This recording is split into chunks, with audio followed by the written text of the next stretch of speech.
नमस्कार दोस्तों ये बड़े लोग से मेरा मतलब किसी धनी संपन्न लोगों से नहीं है।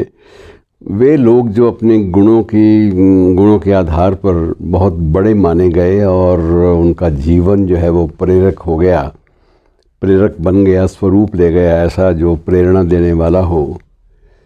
तो उनमें कुछ ना कुछ ऐसा होता है जो आम आदमी से, सामान्य व्यक्ति से कहीं ज़्यादा ऊंचाई पर स्थित होता है। विवेकानंद जयंती इसी जनवरी माह के दूसरे सप्ताह में आती है। उसी संदर्भ में मैं एक प्रवचन था सद्गुरु जग्गी वासुदेव का, उसके आधार पे एक प्रसंग है, उसको आपके सामने ज़रूर आपसे बांटना चाहूँगा। विवेकानंद का जो जीवन है वो बड़ा अद्भुत था, अजीब था। संसार भर में उनके प्रवचनों को सुनने के लिए, आज भी उनको फिर नए सिरे से सुनने के लिए, डिजिटल दुनिया में एक नए सिरे से दोबारा उन चीज़ों को सुनने के लिए हर व्यक्ति को एक अलग किस्म का आनंद आज भी अनुभव होता है। लेकिन उनकी निजी ज़िंदगी अच्छी नहीं थी। बहुत काफ़ी तकलीफ़देह थी, और तकलीफ़देह ज़िंदगी का एक प्रसंग जो जग्गी वासुदेव साहब ने जिसका जिक्र किया है वो आपके साथ में बांट रहा हूँ। एक बार हताश सी मुद्रा में विवेकानंद अपने गुरु रामकृष्ण परमहंस के पास गए, और दोनों में एक बड़ा विचित्र संबंध था। जिस दिन विवेकानंद रामकृष्ण परमहंस से नहीं मिलते थे, उस दिन परमहंस को भी एक प्रकार से रहता था कि जैसे आज कुछ ज़िंदगी में कुछ कमी है। और जिस दिन विवेकानंद नहीं मिल पाते थे या परमहंस उनको नहीं मिल पाते थे, तो उस वक्त विवेकानंद यही बात महसूस करते थे कि आज का दिन जो है वो बिल्कुल व्यर्थ सा जा रहा है। आज उनसे मिले ही नहीं, अपने गुरु से तो बात बन नहीं रही। एक बार बड़े हताश मन से विवेकानंद गए, स्वामी विवेकानंद अपने गुरु के पास, रामकृष्ण परमहंस के पास, कि गुरुदेव आज मैं थोड़ा सा हताश हूँ। पूछा परमहंस ने अपनी चिर परिचित मुस्कान के साथ कि क्यों हताश क्यों हो। कहा मेरी हताशा का कारण वैसे तो आप समझते हैं, सारे जानते हैं, लेकिन मेरी हताशा आज इस बात को लेकर है कि मेरी माँ बहुत गंभीर चरण में से गुजर रही है स्वास्थ्य की दृष्टि से, और सेहत उसकी बहुत ज़्यादा ख़राब हो चुकी है।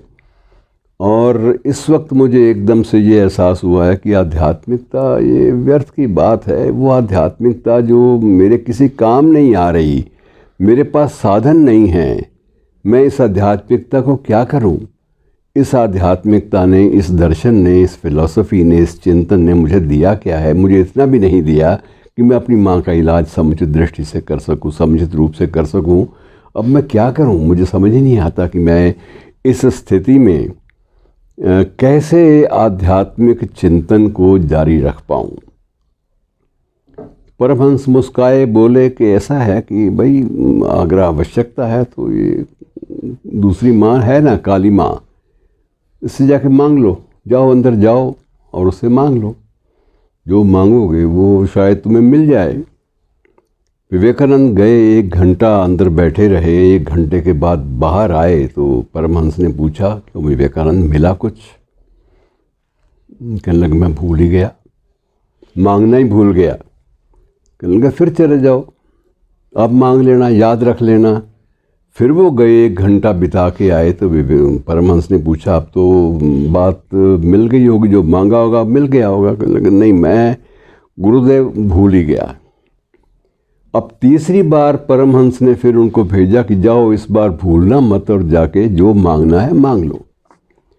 तीसरी बार विवेकानंद गए, वहाँ 8 घंटे तक उस मंदिर में बैठे रहे, काली माँ के सामने। और 8 घंटे बाद जब लौटे तो परमहंस ने कहा मिल गया जो चाहते थे? तो कहते गुरुदेव नहीं मांगा, मैं इस बार फिर भूल गया। और ये तीसरी बार थी। अब इसके बाद तो संभावना भी नहीं है, आरती का वक्त हो चुका है, अब तो कोई संभावना मुझे लगती नहीं है। तो परमहंस ने उस वक्त ये कहा कि बात ये है कि आज अगर तुम कुछ मांग लेते तो मेरा और तुम्हारा रिश्ता टूट जाता। वो इसलिए कि प्रार्थना जब भी करो, यदि प्रार्थना में आपने कुछ मांगना आरंभ कर दिया तो आपकी प्रार्थना बिल्कुल निष्फल हो जाती है और वो बिल्कुल किसी काम नहीं आती।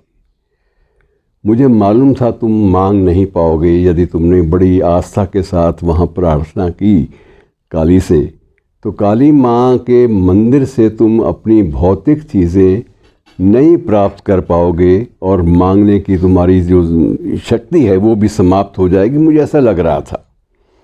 तुमने नहीं मांगा, मुझे ठीक लगा। और इस बात को कभी मत भूलो कि जब भी प्रार्थना करो, प्रार्थना के समय कुछ न मांगो। यदि कोई भी चीज़ तुमने शारीरिक रूप से, तुमने एक दुनियावी रूप से, व्यवहारिक रूप से, सांसारिक रूप से मांग ली, तो तुम्हारी प्रार्थना जो है बिल्कुल निष्फल हो जाएगी। मित्रों, एक बहुत बड़ी बात है, ये समझने की है। इस पर ज़्यादा कुछ बोला भी नहीं जा सकता। धन्यवाद, शुक्रिया।